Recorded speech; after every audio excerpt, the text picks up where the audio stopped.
All right, today we're tackling a really big question. I mean, a fundamental one. What actually happens to the idea of meaning when it's no longer seen as something handed down from on high, like a divine mandate? This is the question that really gets under your skin, right? It's at the heart of so much anxiety. The fear is, if there's no divine plan, no cosmic authors scripting everything out, does that just leave us with an empty book? A story with no point? Well, let's really dig into that. Okay, so first up, let's dive right into that big fear, that common misconception. The idea that if you take away divine authority, everything just collapses, that we're left with this big, empty void. And the argument for this is pretty straightforward, right? You've probably heard it. It goes something like this. Without an ultimate judge, without some final reward or punishment waiting for us, what stops everything from becoming, well, arbitrary? Why even bother being good? It's a view that really tightly weaves purpose together with a higher power. But here's the thing. When you actually look at the world, at real human experience, that's just not what you see. People who don't follow a divine plan, they don't just throw their hands up and stop caring. In fact, it's often the exact opposite, isn't it? Our love, our work, our passions, they can become so much more vivid, more precious, because you realize this is it. This isn't a dress rehearsal.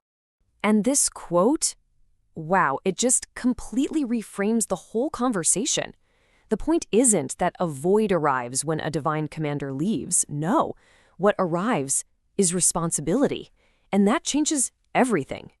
So this is a really crucial point. We have to be super clear about what's actually lost in this shift, because it isn't meaning itself. It's a very specific type of authority, a specific structure that held it up.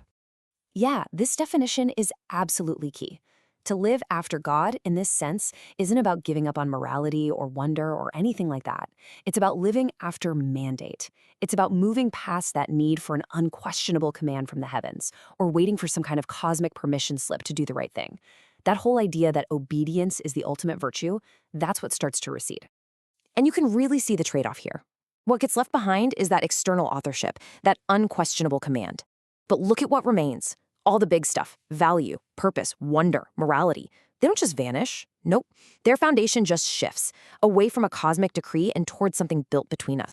Okay, so this shift has a huge consequence. I mean, it leads to a totally different sense of human agency, a profound sense of ownership over our own lives. Think about it. The excuse, I was just following orders, whether from a person or a divine plan, that's gone. Now, your actions have to stand on their own merit. The decisions you make, you have to own them, 100%. And man, this has some really tough implications. That cozy comfort of absolute certainty, gone. That moral loophole of just saying you were following a command, it's slammed shut. And this is a big one. If you no longer believe that some cosmic force will fix all the injustices later on, well then the injustice you see right now becomes incredibly urgent, doesn't it? And power structures, they can't just say it's God's will. They have to answer to the people they affect. And this is the absolute critical point. So let's be really clear. This agency, this freedom from permission, it is not a free-for-all. It's not a license to do whatever you feel like. It's the exact opposite. It's the birth of true, inescapable accountability. And that word accountability, it brings us to the real heart of the matter. This might be the single most important shift we're talking about. What happens to our ideas of ethics and justice when there is no cosmic escape hatch?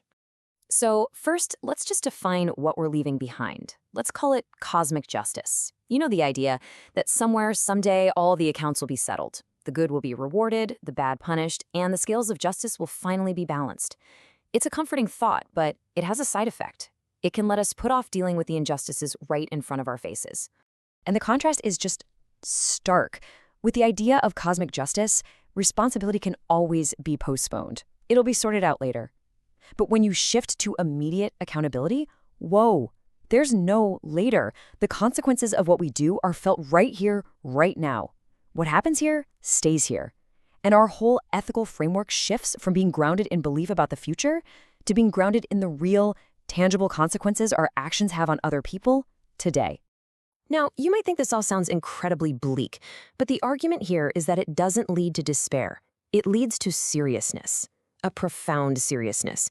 When you truly accept that there's no cosmic do-over, no reset button, every single choice, every act of kindness, every moment of cruelty, it all takes on this incredible weight. You have no choice but to take it all very, very seriously.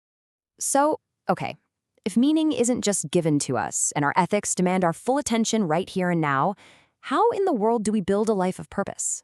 Well, that's what we're going to tackle in our final section. And here's the central idea. Meaning, in this framework, isn't something you discover, like you're digging for buried treasure. It's something you construct, like you're building a house or a bridge, brick by brick, with other people. And what holds it all together isn't some divine command, it's care. The active, ongoing, sometimes difficult process of caring for each other and for the things we build.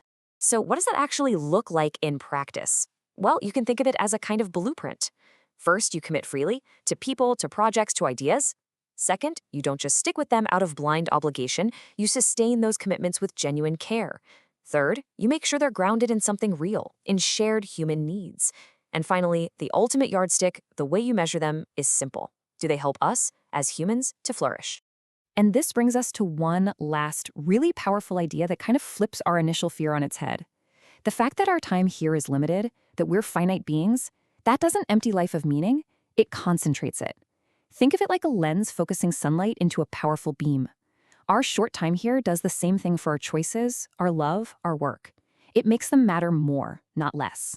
All right, so let's just quickly wrap up the main takeaways. First, what disappears is external command, not value or purpose. Second, this new sense of agency isn't a free-for-all, it's tied directly to accountability. Third, and this is the big one, our ethics shift from a justice will be done later mindset to dealing with immediate, real-world consequences. And finally, meaning isn't found, it's built, together, through commitment and care. So I want to leave you with one final question to really think about.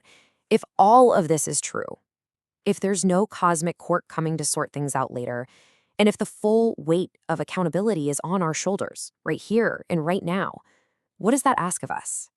What does that demand of you and of me, starting today?